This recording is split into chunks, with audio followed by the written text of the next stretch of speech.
others to come too. The text that we're going to use tonight is from Matthew 27, verses 51b, and it reads that, "And the earth shook." An earthquake is coming about. I know that's short, but that's what we're going to look at. We're going to look at the earthquake. Through this whole entire Lenten series, we're learning, or we're using the miracles that Christ used at Christ's death and resurrection. So 2 weeks ago, Ash Wednesday, we looked at the darkness, which is a miracle. Last week, it was the curtain covering the holiest of holies, how it was rent in two and open wide open, exposing that which nobody was supposed to see except for the high priest once a year. And also at that time, in the same verse here, it says that the earth shook. It was an earthquake. So here's what I got to say. When an organization or a club, a lot of you belong to that, your work or a certain club, whenever they want to promote a certain event, they want to draw a lot of people to this event, what means do they use to do this? Perhaps they send out a mass mailing. We did that when we moved down here. It's more work than what it looks like. Or perhaps they use television. That's a good one. Or newspapers, or the internet. We can contact people that way. Some might even use a band, and the louder the better type thing. That attracts attention. Maybe a searchlight. When I was a kid, you see these old World War II searchlights in the sky, and I remember asking my dad, "What is that?" And he says, "Well, they want you to follow that thing all the way down to the ground, and there's something going over there that they want you to see." I said, "Let's go see it, All they want to do is take your money." So we didn't follow it.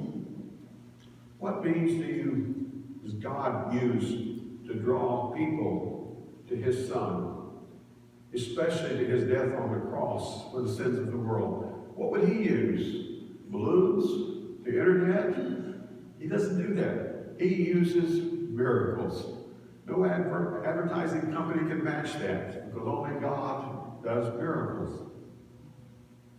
One thing God uses, we saw tonight, is the earthquake. And there can be no doubt that the crucifixion of Jesus, speaking in a human way, can be traced back to the jealousy and the hatred of the Jewish religious leaders in Jerusalem at that time. Now, I'm going to be on the Jewish religious leaders tonight, so when you leave here and say, "Boy, you're down on the..." Well, Jesus called them hypocrites, because you're like graves that are whitewashed on the outside. You see, whitewashed, the rocks were just pretty white. But on the inside, Jesus says, it's not so good. He also told the people that He had interfered. Let me say this: Jesus interfered with their way of life when they wanted to run the temple in their way. Jesus also called the temple my Father's house. How do you think that went over with them when He said things like that? What do you mean, your Father's house? Twice, Jesus threw the money changers out of the temple. And this is interesting, I think. You've heard of this, I'm sure. The money changers were set up in the court of the Gentiles. Remember last week when I said what the court of the Gentiles was? What is the court of the Gentiles here in our church? We don't have one. It's the parking lot. That's what it was, the temple. It was uncovered, and it had a nice foundation to it, but that was as far as the Gentiles could go to get inside. Everything else was under a roof from that point on, almost. But that's where they were. They were out there, and they were changing money and selling animals. This is what happened. A few decades prior to Jesus coming to Jerusalem to be crucified, the religious leaders had made a new law. And the new law was something like this. When you come, you have to pay the temple tax. It was once a year, temple tax. So they set up this, that when you come, you're going to come all the way from Turkey, Siberia over here, and Greece.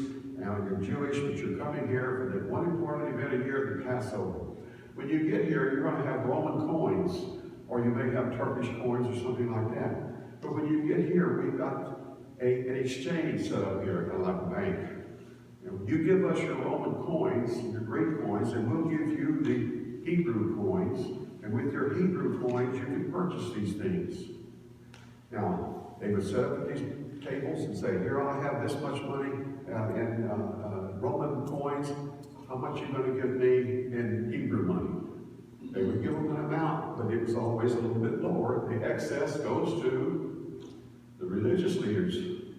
That's kind of a setup there. That's why Jesus jumped over their tables. He was angry because they were making what God had told them was a way of worship.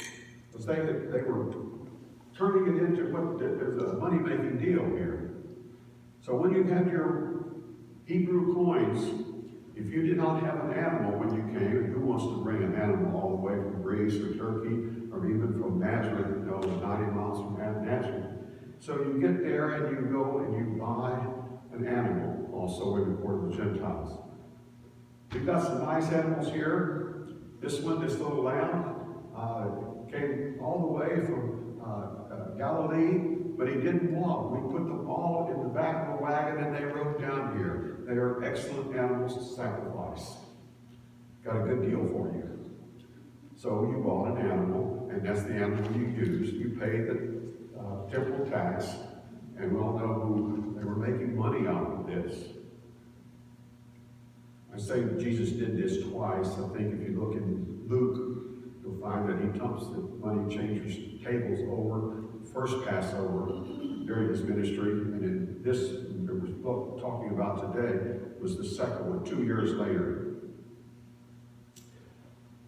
Jesus was critical of these people's lifestyle. From their perspective, Jesus was very much in their way. So, they made plans to get rid of him. That's what you do.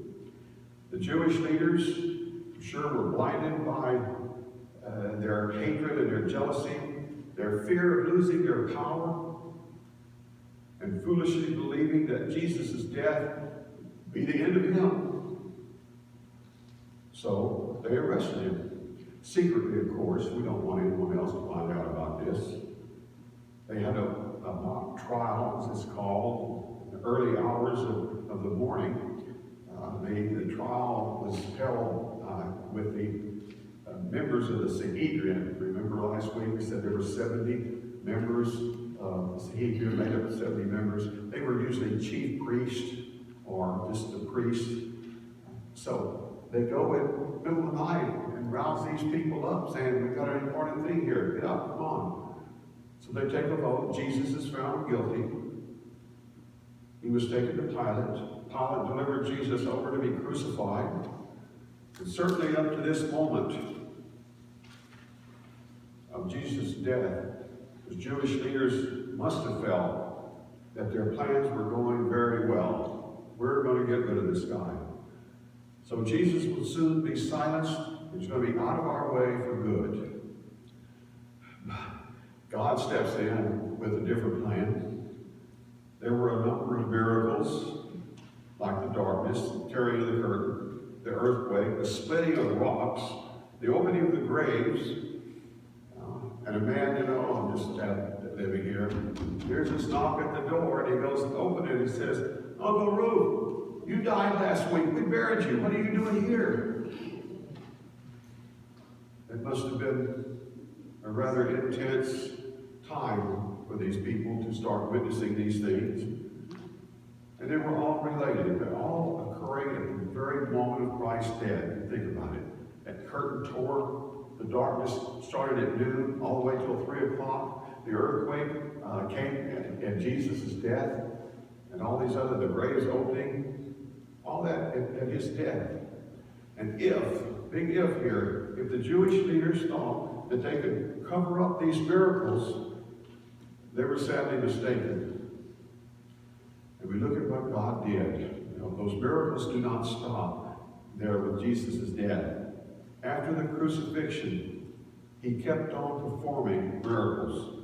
There was the miracle of the resurrection.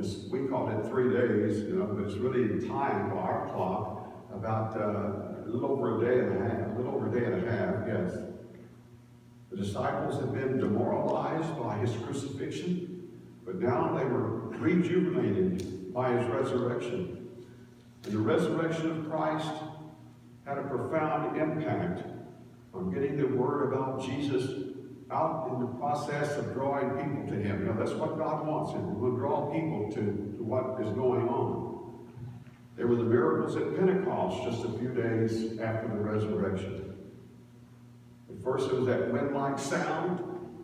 And you have to realize there's people visiting, Jewish people visiting from a long way away. They hear this sound, they are attracted to it.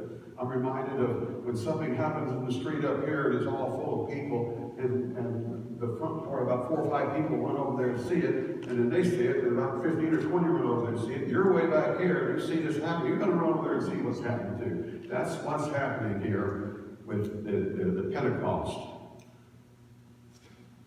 Attracted those pilgrims. And then there were little flames that rested on their heads of the disciples. And to say nothing of the ability to speak in a language that they had never learned before. All telling about Jesus in these different languages. What do you think that's going to do when these people go back to their hometowns? We, like the witnesses of the earthquake, find that our plans that we make and our hopes that we have for our lives turn out differently than what we anticipate. And my friend, when that happens to you, first, you think about God is at work here. He didn't want me to do this. And you accept what God is doing. God displayed his power in that earthquake. He displayed his mercy and his love and his forgiveness in the crucifixion of his Son, Jesus Christ.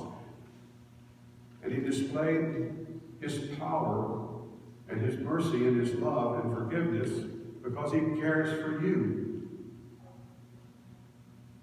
When you get home tonight or tomorrow morning, whenever you have that quiet time in your life, and I hope you do, and you pray to God, you ask him to do this for you. You ask that the Holy Spirit grant you a stronger faith to do the Lord's work.